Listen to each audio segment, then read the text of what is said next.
Entrevista do dia.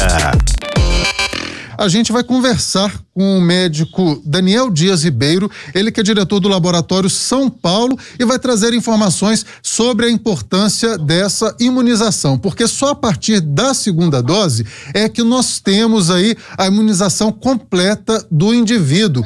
O Brasil aplicou aí pouco mais de 3 milhões de doses e ainda falta muito para imunizar completamente o grupo prioritário. O meu bom dia então ao doutor Daniel Ribeiro. Bom dia, doutor. Seja muito bem-vindo aqui ao Super N primeira edição. Bom dia, Léo. Obrigado pelo convite e pela oportunidade de a gente estar conversando. Doutor, nós que agradecemos a sua participação. Como o senhor tem visto aí a realização dessa campanha de vacinação contra a Covid-19 pelo governo federal? A gente, claro, já tem falado isso há vários dias, que poderia estar muito melhor se houvesse mais doses da vacina. Mas a gente está no caminho certo? Eu acho que sim, é óbvio, né? A gente queria que isso fosse mais rápido, né? No mundo ideal, quanto mais gente vacinar mais rápido, mais segurança a gente vai ter, mas nós temos que lembrar que tem 200 milhões, quer dizer, 8 bilhões de pessoas para serem vacinadas, né? No Brasil são 200 milhões de pessoas, então é muita gente com uma dificuldade de logística, né? E com certeza o mundo ainda não tem capacidade de produzir a quantidade de vacina que a gente precisa, né? Então, obviamente que quanto mais organizado a gente for, né, como país, mais rápido a gente vai conseguir vacina, mas a gente está caminhando, mais lento do que eu gostaria, mas a gente está caminhando para resolver esse problema, né? Doutor Daniel, em relação às vacinas que estão disponíveis, hoje no Brasil nós temos a vacina que foi produzida na China, né, a Coronavac, e também a vacina de Oxford, que veio aí da Índia, mas o governo federal trabalha aí com a possibilidade de outras vacinas, pelo menos 4 vacinas estariam sendo negociadas pelo Ministério da Saúde. A pessoa que tomou a dose de uma vacina, a segunda dose pode ser de outra empresa, tem que manter a mesma vacina, posso tomar aí a Coronavac, depois a Sputnik e achar que estou duplamente imunizado? Como que o cidadão deve se comportar nesse momento? O que a gente tem de orientação agora é sempre fazer a segunda dose igual à primeira, tá? Essas vacinas, elas têm mecanismo de indução da imunidade um pouquinho diferente, né? Por exemplo, a vacina Coronavac, ela é um vírus da Covid morto, né? Então ela tem um tipo de ativação do nosso sistema imunológico, enquanto a vacina da Oxford é um adenovírus onde carrega a informação genética do coronavírus. Então elas têm mecanismo de ação um pouquinho diferente. Pode ser que no futuro a gente possa usar a primeira dose de uma e a segunda dose de outra, né? Tem alguma coisa disso da Sputnik com a Coronavac, mas a gente ainda não sabe. Mas atualmente a recomendação que a gente tem é: se você tomou uma dose, a primeira dose, repetir a segunda dose com a mesma vacina. É isso que a gente tem que fazer nesse momento que a gente está vivendo agora. Vamos ver como é que as pesquisas vão andar e o que a gente vai aprender com esse início de vacinação, para ver se a gente pode intercambiar entre uma vacina e outra. Nós estamos ainda nesse aprendizado, doutor, mas já é possível saber quanto tempo vai durar a imunização dessas vacinas que estão sendo aplicadas? Olha, por favor, repete, cortou um pouquinho o áudio. Não, sem problemas. Eu disse o seguinte, que como a gente está nesse processo ainda de conhecimento da doença, a Covid é uma doença nova, já é possível saber, os médicos já sabem quanto tempo dura a imunização da vacina? Não, Léo, não sabemos ainda. O que a gente tem de expectativa são as experiências que a gente tem com os outros coronavírus, né?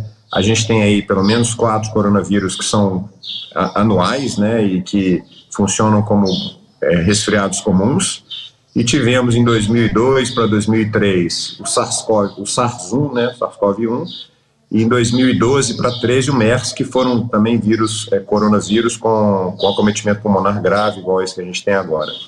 E a experiência mostrou que esse período de segurança deve ser em torno de 1 ano e meio, 2 anos, mas isso variou de um tipo de vírus para o outro, né? A gente vai ter que aprender com isso ainda com a SARS-CoV-2, né, com a Covid-19, né? Mas esse período é um período que a gente acredita que vai ser seguro, né? 1 ano, 1 ano e meio, 2 anos, alguma coisa por aí. Assim nós esperamos. Nós estamos conversando com o médico Daniel Dias Ribeiro, diretor do Laboratório São Paulo. Doutor Daniel, em relação a anticorpos, hoje muita gente tem falado, até mesmo o próprio presidente da República diz, já peguei a doença, agora não preciso me preocupar porque eu já tenho anticorpo. É isso mesmo, doutor? Quem já teve a doença precisa também ser vacinado ou pode confiar aí que já está imunizado porque já teve a doença? Não, precisa ser vacinado, tá?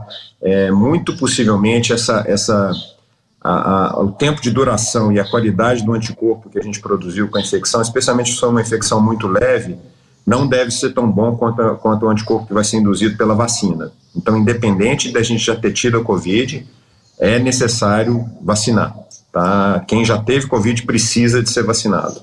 Isso tem que ficar bem claro para todo mundo aí. Provavelmente esses anticorpos induzidos pelas vacinas terão uma duração maior e uma qualidade maior, uma quantidade maior. O senhor do Laboratório São Paulo, também outros laboratórios de Belo Horizonte, vocês já sabem quando terão a vacina disponível para venda particular, doutor? Léo, isso é muito complicado, né? Imagina, a gente está vivendo num mundo onde a gente tem falta de vacina, né? E a gente precisa de usar essa vacina de uma forma racional e a gente precisa de proteger as pessoas que precisam mais da proteção, né? Quer dizer, como é que a gente não protege a linha de frente, como é que a gente não protege o idoso, como é que a gente não protege as casas de idosos onde tem lá 10, 20 pessoas internadas e frágeis, né? Então, enquanto a gente não tiver muita vacina no mundo ou vacina no mundo suficiente para proteger todo mundo, isso tem que ficar na mão do governo, isso tem que ficar na mão, alguém tem que regular essa distribuição de vacina. A gente não pode deixar com que, vamos falar, que o poder econômico seja quem define quem vai tomar, né? Se tal pessoa tem condição de comprar, mas tal pessoa não tem condição de comprar, isso não pode ser isso que define quem vai receber a vacina, né? A gente precisa de priorizar as pessoas que realmente precisam mais. Enquanto a gente tiver essa situação, isso tem que estar na mão do governo e tem que ser muito bem organizado.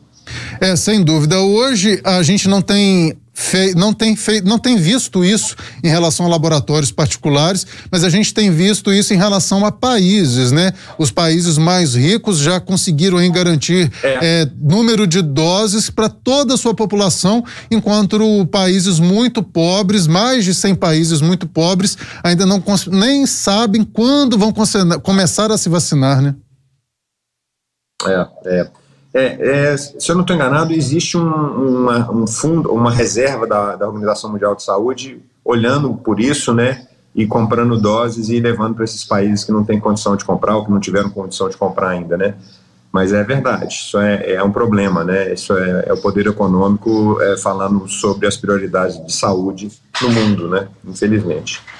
Doutor, mesmo quem tomou a vacina já se sente ali seguro, imunizado, tem que continuar usando máscara? A Covid, ela é como outra doença, por exemplo, como o sarampo. A pessoa é vacinada contra o sarampo, mas se ela tiver a doença, ela tem ali a forma mais branda. Com a Covid, é a mesma coisa ou a pessoa não pega a doença de jeito nenhum? A gente ainda não sabe. Bom, primeiro assim, as vacinas não são 100% eficazes, né? Sim. Então, mesmo a gente vacinado, a gente vai ter chance de ter a Covid. Tudo leva a crer que se a gente for ter a Covid, a gente vai ter numa forma mais branda, então ótimo, né? Menos risco de internar, menos risco de morrer, né? Então isso é um fato. A outra questão que a gente não sabe ainda, por exemplo, acho que um exemplo interessante é da poliomielite. A poliomielite, quando a gente vacina com a vacina lá de gotinha, a gente não pega, não transmite, a gente não tem nem a doença e a gente não é capaz de transmitir. Mas quando a gente existe no Brasil não, mas em outros locais do mundo, a gente tem a vacina de poliomielite em vez de ser gotinha, essas pessoas não vão ter a forma grave da doença, mas elas são capazes de transmitir, simplesmente pelo local de administração, né? Uma é oral, a outra é injetável, isso induz imunidades diferentes, né? Então a gente vai ter que aprender isso com a Covid ainda, e lembrando que como a gente tem vacinas diferentes, com mecanismos de indução de imunidade diferente, pode ser que dependendo da vacina a gente pode ter capacidade de transmitir, em outras a gente pegar e ter a doença mais leve, em outras nem pegar a doença, né?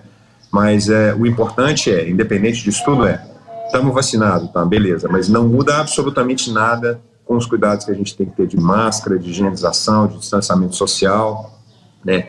pelo menos até a gente ter uma quantidade grande da população vacinada e adquirir a tão desejada aí, imunidade de rebanho, onde a gente não vai transmitir mais a doença. Mesmo que a proteção da vacina não seja 100%,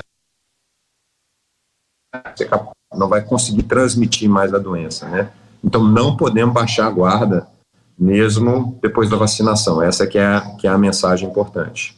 Tá aí, recado dado do médico Daniel Dias Ribeiro, diretor do Laboratório São Paulo. Doutor Daniel, para a gente poder finalizar, também tem a questão de crianças e grávidas, né? Estudos ainda estão sendo feitos em relação a esse grupo e é bom aguardar e saber quando realmente vai ser autorizada a vacinação para essas pessoas, né? É certinho, é isso aí.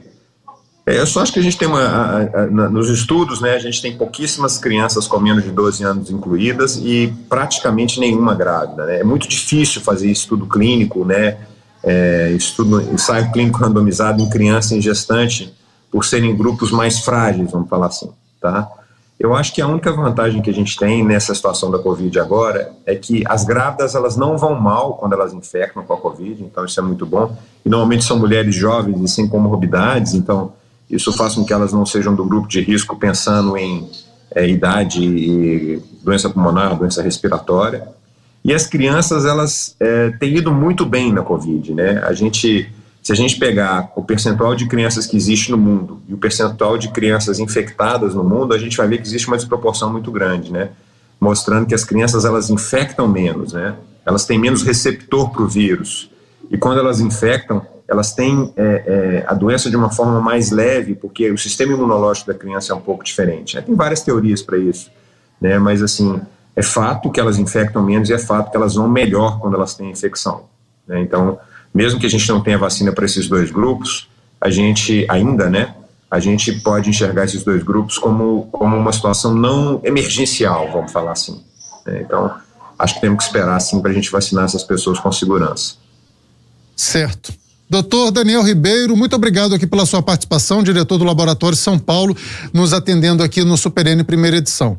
Eu que agradeço a oportunidade aí, precisamos, estamos aí, tá? Muito obrigado mesmo, obrigado. Muito obrigado e digamos o mesmo.